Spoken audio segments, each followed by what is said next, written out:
Dans les 13 jours qui viennent, les Français vont choisir, vont influencer leurs représentants pour qu'ils choisissent et disent s'ils se placent du côté du chaos ou du côté de la conscience et de la responsabilité. François Bayrou tente encore de croire qu'il peut arracher la confiance des députés le 8 septembre. Le Premier ministre a promis mardi de se battre comme un chien, mais la chute de son gouvernement est une quasi-certitude. Confronté au rejet de son plan d'économie, François Bayrou a sollicité un vote de confiance. Pour cela, il a eu recours à l'article 49.1 de la Constitution qui permet au Premier ministre d'engager la responsabilité de son gouvernement devant l'Assemblée nationale sur son programme ou sur une déclaration de politique générale. C'est la 41e fois que cet article est utilisé depuis 1958, mais depuis, aucun gouvernement n'a été renversé par un vote de confiance refusé. La date du 8 septembre pourrait donc entrer dans l'histoire de la Ve République.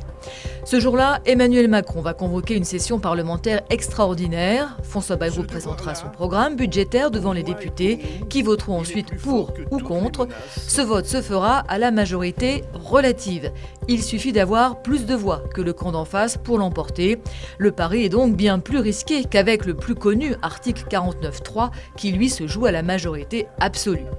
S'il perd le vote de confiance, le gouvernement devra démissionner. Et sauf coup de théâtre, c'est ce qui va se passer, vu les réactions des oppositions qui ont été immédiates. Il y aura un vote contre, très net. C'est-à-dire qu'il n'y a pas d'ambiguïté, nous sommes en opposition à ce gouvernement, à son projet. Plutôt qu'un chaos, c'est justement remettre les choses en ordre, c'est-à-dire faire partir un gouvernement qui est illégitime et qui n'aurait jamais dû pouvoir gouverner pendant 8 mois. La confiance, vous le savez, c'est binaire. On a ou on n'a pas confiance. Eh bien nous n'avons pas confiance. Nous n'avons pas confiance dans François Bayrou, comme nous n'avions pas confiance dans Michel Barnier, dans Gabriel Attal, dans Elisabeth Borne, dans Édouard Philippe, bref, dans tous les premiers ministres macronistes qui, depuis 8 ans, font subir au pays la même politique dramatique.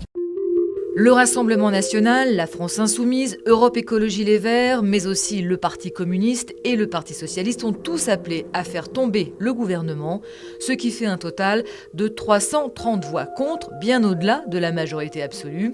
En face, le socle gouvernemental de François Bayrou avec Ensemble pour la République, Horizon, le Modem et les Républicains ne représente que 210 voix. Le seul espoir du Premier ministre est donc de faire changer d'avis certains de ceux qui ont annoncé leur intention de voter contre. Je demande à personne de se renier, mais on peut réfléchir. On a le droit de remettre en question les réflexes spontanés qu'on peut avoir. François Bayrou vise notamment les socialistes. Il a fait un geste vers eux mardi en réaffirmant que les plus hauts revenus et ceux qui optimisent leur fiscalité se verraient demander un effort spécifique pour le budget 2026. Mais pas sûr que cela suffise à faire changer d'avis les députés PS. Aujourd'hui, on a un Premier ministre qui est buté, borné, arrogant, et donc je ne crois pas que cela soit de nature à faire évoluer son destin d'ici le 8 septembre, mais nous verrons ce que l'avenir nous réserve.